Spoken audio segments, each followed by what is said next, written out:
Welcome to our channel. Today we how to backup Monday.com boards used in your no-code apps step by step clearly.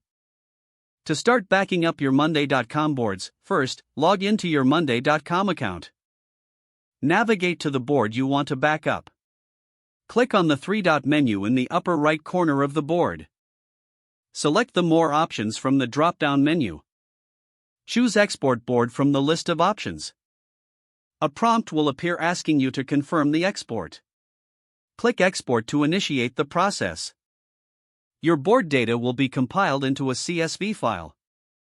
Wait for the download link to generate. Once ready, click on the provided link to download the file.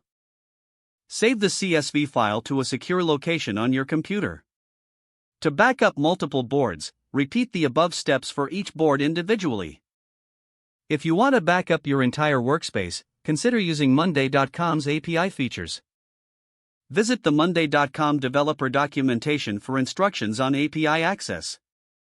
Utilize the API to extract all board data programmatically. With this approach, you can automate the backup process. Make sure to regularly update your backups to stay current.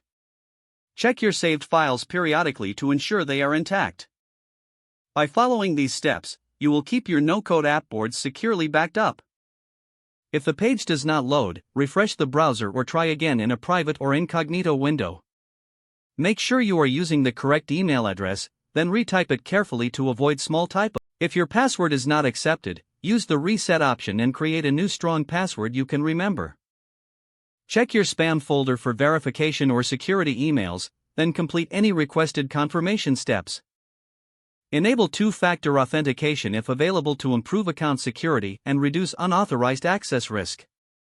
After signing in, review your profile details so your contact information and settings are accurate and current.